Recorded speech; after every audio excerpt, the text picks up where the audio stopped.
Hello, folks. This is Miss Brown. I want to talk to you a little bit about this lovely but somewhat perplexing short story that we're studying in class, The Handsomest Drowned Man in the World by Gabriel Garcia Marquez. By the end of this live presentation, you should have a better idea about how Gabriel Garcia Marquez uses plot and character and theme and setting and some of the symbols and narrative techniques to create this sense of magical realism in this story.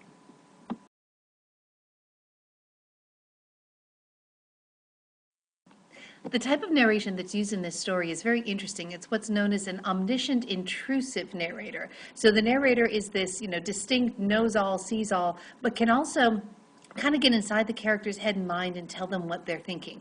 And you see some examples with this in quotes like, "They thought that maybe the ability to keep on growing after death was part of the nature of certain drowned men." So this is the narrator getting inside and telling you what these characters are thinking. And you can see some of the other examples there on the screen. The narrator also sometimes makes comments about the significance of the actions in the characters.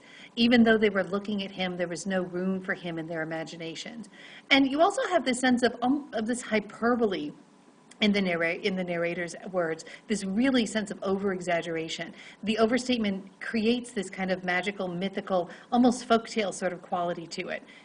And you see this not only in the title, but also in the very last paragraph of the story as well.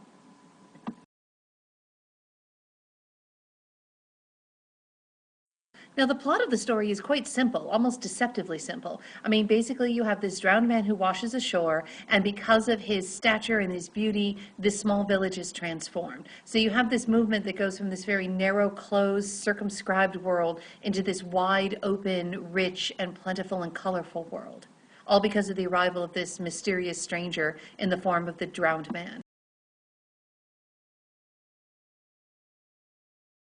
Now, we're given some really great details about the setting. We know that it's a very small community. They mention things like a community of 20 homes, that they're poor, that they live on this very desert, barren landscape where there's no room, that even the mothers are worried that the wind might blow their children off the cliff. There's no room even to bury people. All the people are buried by throwing them off the cliffs of the shore, of the cliffs of the place where they live.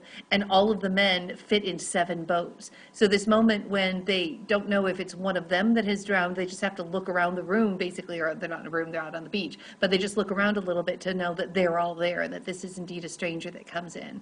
And this small setting emphasizes this need for change as this stranger arrives.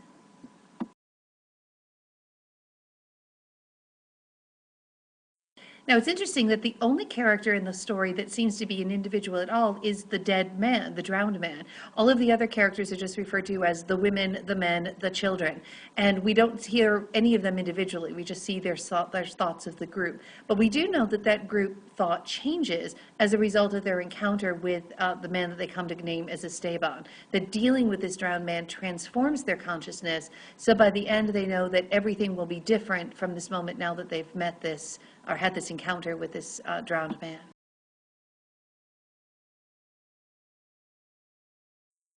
Garcia Marquez uses a couple of symbols and obviously a lot of imagery in here. The imagery we see includes a lot of things that deal with the sea, with oceans, with the creatures and the shells that seem to be encrusted in the dead man's skin.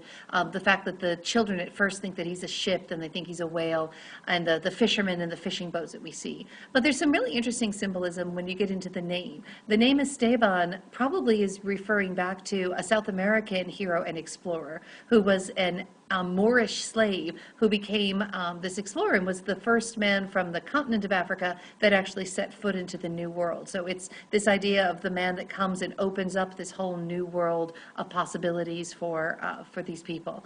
And this handsomest drowned man becomes this kind of mythical figure to them. He's almost godlike in his size and the beauty and the way he keeps growing. He is this kind of fantasy figure. And the very presence of this guy contrasts with the poverty of their world, with just how bare and plain everything is. And the idea that if this man can grow even after he's dead, why can't they grow and expand now while they are still in the world of the living?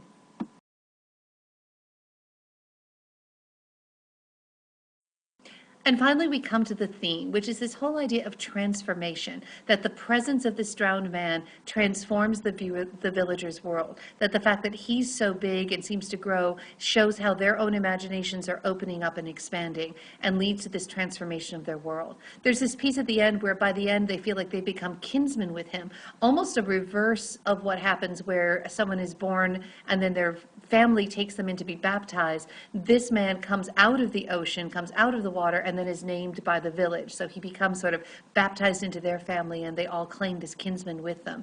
And his presence transforms them. And we're told that by the end, we have this kind of almost ecstatic paragraph at the end where their village is the most beautiful, the most peaceful, the sun's so bright, that over there, that's Esteban's village, that his presence has had this lasting and legacy sort of effect on them.